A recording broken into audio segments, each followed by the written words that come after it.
Hey guys, welcome to the Magfed Ranch Paintball channel, and today I'm going to be discussing the top 5 things you want to do when you first get your Magfed marker to make sure that it's functioning properly and reliable.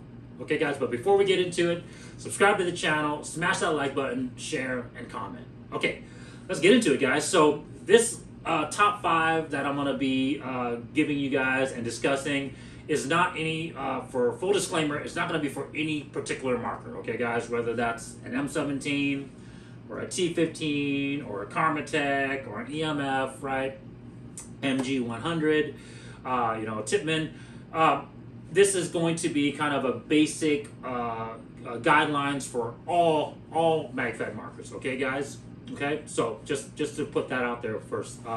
So number 1 is going to be gather all the information about your marker possible, guys. Okay, so with every marker, at least the M17 and the T15 that I'm very familiar with, guys, they come with a set of instructions. Okay, and in those instructions, of course, it's going to kind of show you basic operations. It's going to show you kind of basic, teardown and obviously disassembly. And of course, it's going to give you kind of some basic guidelines as far as troubleshooting. Okay, guys? And of course, like, how to adjust your velocity, so forth and so forth. What type of lube to use or what type of lube they recommend. And of course, guys, it comes with, obviously lubes as well. Okay, but that'll be into another further on. Okay, guys, so yes, besides the manual that you get with the marker, and make sure, like I said, guys, go over that manual, read it, obviously make sure you kind of understand all the ins and outs of it, okay guys? So take the time to do that. But besides the manuals, there's a wealth of knowledge, of course, online. It is limited, guys, once again, because Magfed is still a very new, obviously still obscure sport. But if you guys Google, obviously, use your laptops, use your resources. There's like blow-up diagrams of these markers online. There's obviously posts, of people, troubleshooting. There's posts of people like experiencing these problems and obviously what they did to figure it out. There's all this information, right, guys? If you guys just know how to do a basic search function online, but gather all this information, right? Download those blow-up diagrams, download those disassembly diagrams, right?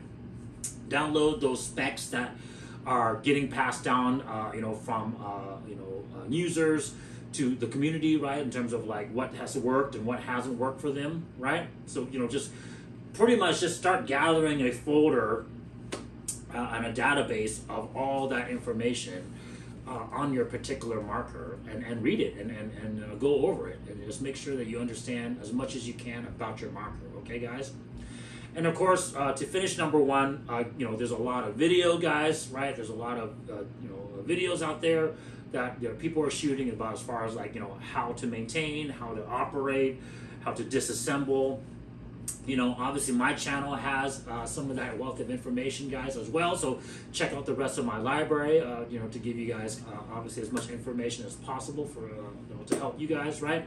But yeah, number 1, gather all the information, learn it, read it, absorb it, right, on your particular marker. Okay, guys. Now, number 2 is once you've been able to kind of gather all that information and kind of now understand the ins and outs of your marker. Number 2 is going to test your marker. Okay, guys? I know these things look sweet. I know they look really cool, just sitting on your rack or obviously sitting on your desktop or wherever you guys want to store them or whatever. But you gotta go try them out. You gotta go test them, right? So obviously, go get your marker aired up. If your marker didn't come with the tank, go get a tank for it, right? That's an extra $70, $80, whatever it is. But get your marker functional, so that way you can actually go test your marker, right? So testing, what do I mean by testing? And guys, there's gonna be an asterisk that I'm gonna put with number 2 that I will reveal to you guys later down our list. But in essence, you wanna go and obviously go to a field or go to a location, or maybe hopefully that's like your backyard, right? Or your home where you have a decent distance. Ideally, minimum 20 yards, guys, right? Why is that? Because we zero our markers in at 20 yards, right? But you want to go find a place where you can actually go fire these markers and test them, and hopefully, like I said, have that minimum 20-yard distance, so that way you guys can zero your markers as well. Okay, guys? And what the testing will reveal to you guys, obviously, is, you know, hey, it's going to force you guys to load the magazines, right, with the rounds that you have, right? It's going to force you guys to, you know, go through the selector features, right? Save, fire, you know, full auto, the giggle switch if it has it, right? It's gonna make you, and like guys, this isn't in any particular order, but I'm just kind of giving you guys all the things that it's gonna have you or force you to do when you go test fire these markers, right? You're gonna have to zero in the marker with your iron sights, right? Most markers nowadays come with some type of form of iron sights, whether that's flip up or fixed, you know, even just your factory, markers, right? And so you can zero your marker in at 20 yards with the iron sights. Guys, go check out that video that I just posted into a how-to section, how you zero your marker in with the iron sights. Okay, now I break down that process for you. And then of course, as you test it, you're going to obviously have to adjust the velocity as well, right? Hopefully you go pick up a chrono, right? Whether it's like that chrono station that I use, or if it's just a handheld unit, or hopefully, you know, if you have a buddy that has one. Either way, my point is go chrono your marker as well too. So that's kind of part of that testing operation. So now you can dial in your zero, and then of course you can dial in your feet per second. And so now, you know, you've optimized your marker for use now, for play, right? And then of course, with the good, there potentially, you know, I'll be 100% honest with you guys. Out of the box, these markers have worked quite well for me. But obviously, it's going through the process of learning how to set them up and using them, right? So this is kind of what I'm basically trying to allude to you guys to do, right? And it is, obviously, through that testing process, you're going to potentially experience some failures. Maybe it's the magazine not loading correctly. Maybe it's, oh my God, you know, I didn't shove the magazine hard enough. So now you're guys gonna figure out, well, how hard do I have to shove it in, and do I have to tap the bottom of the magazine in to get it to seat properly? I'll show you guys, for example, the M17 mags are a little bit stiffer than the T15 mags. It just comes down to kind of the bulkiness of the mag and obviously the paddle mechanism. Now, of course, you know, as the magazines break in, they will go in and out a lot smoother. And of course, you know, if you pull hard enough, they'll come out. But the key is they're a little bit tighter than the T15. But like I said, unless you guys go and try your marker, use them and operate it, right? Bam, see that?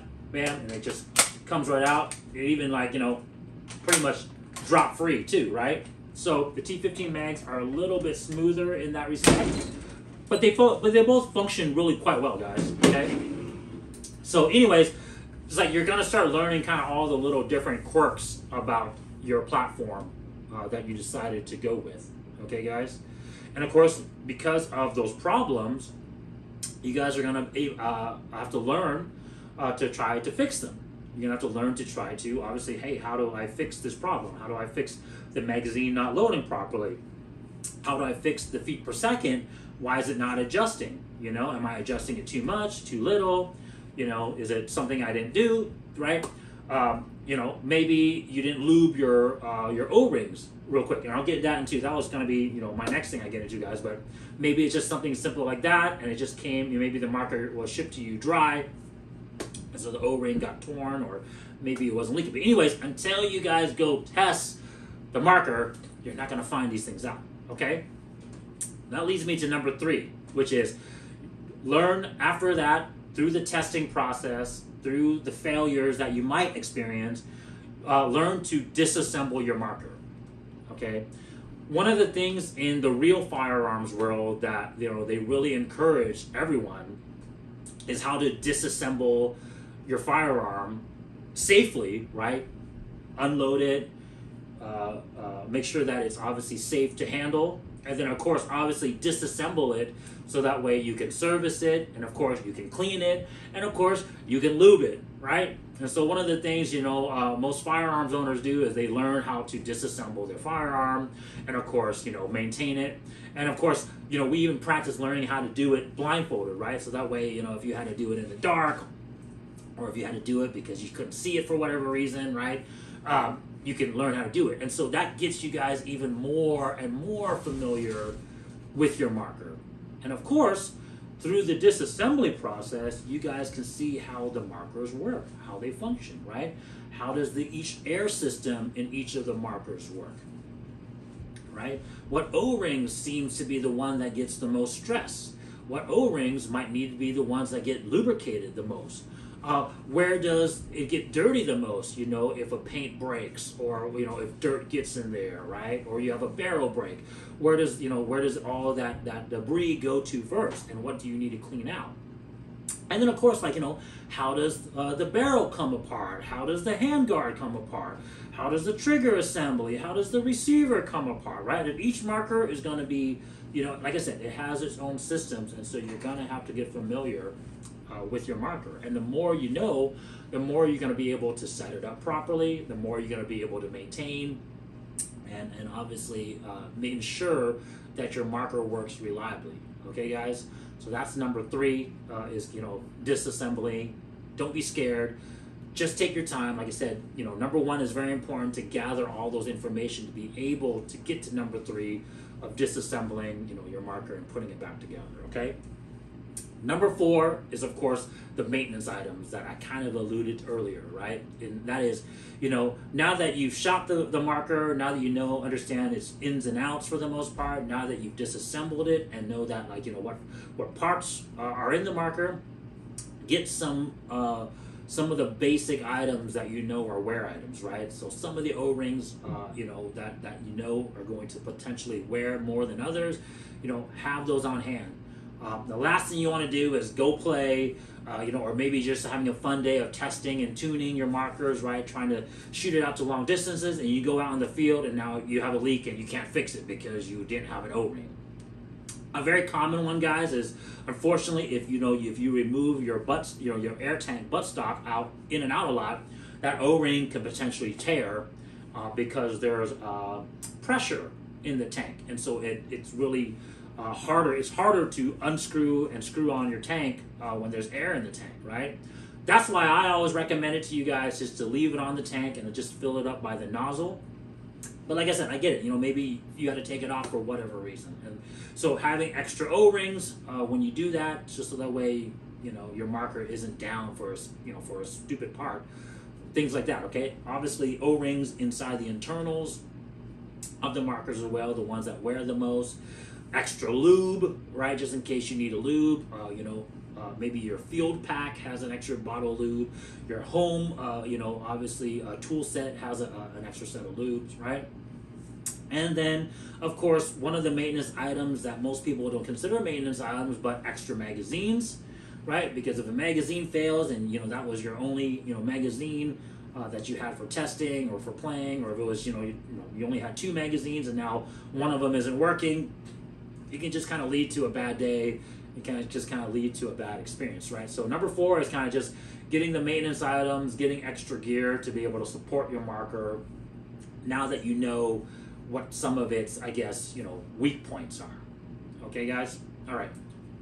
Now, number 5, guys, is kind of where the asterisk is, okay, guys? And you know me, guys. I'm going to always push you guys towards this and obviously, hope that you guys get into it, and that is first strike rounds, okay? And like I was telling you guys, I kind of went with number 2 because, hey, maybe when you guys first get your marker, you decide to test it with just normal paintball. Okay, guys? Hey, no fault. I get it. First strike rounds are super expensive, so hey, just getting into Magfed, the markers, all the equipment is expensive already, so you just want to start, just trying it out with normal paintballs first, right? And so, of course, you're going to go zero your marker in with normal paintballs, which, let's be honest, guys, it's not going to come out really well because the paintballs are, obviously not as accurate. And then, of course, you're going to find out, which paintballs, the softer shells, the harder shells, which brands like that work for a magazine setup versus, other paintballs, right?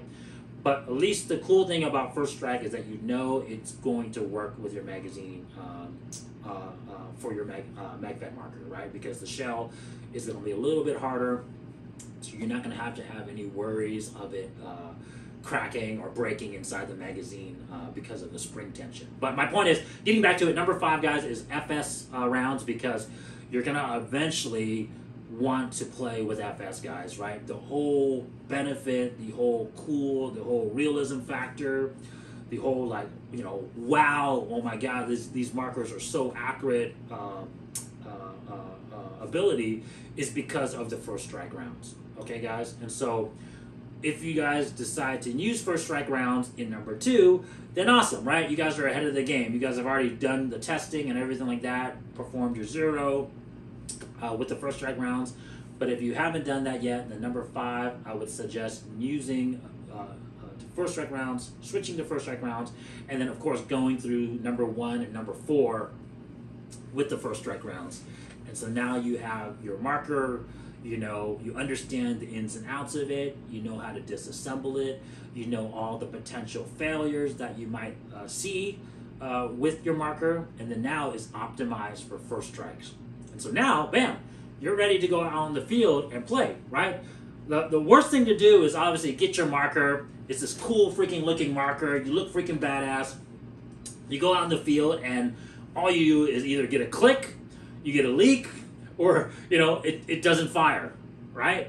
That's the worst case scenario, right? You just spent all this money on this badass looking gun. You go on the field, people are expecting you to freaking, you know, at least be good, right? At least, you know, but, you know, shit, they're expecting you to be dominant, looking the way you look, and then you go out there and the marker doesn't work, guys. We've all been there, guys. Magfed players that's been in this long enough, myself included, we've all been there because we've had to go through the heartaches, the trials of learning how to work, especially with, you know, some of the other markers I'm not going to get into, but not these particular markers, guys, but some of the other markers I've tried that just, let's be honest, I'm just going to be honest with you guys, they weren't really that reliable, and I had to learn the hard way. So obviously I'm hoping I'm bringing you guys these videos and some of this information out there. So guys, you know, check out the video so that way hopefully it can give your guys this experience a less uneventful, less stressful one than mine has been. Okay, guys? But hey, guys, if you guys like this video, subscribe to the channel, smash that like button. Check you guys next time. Peace.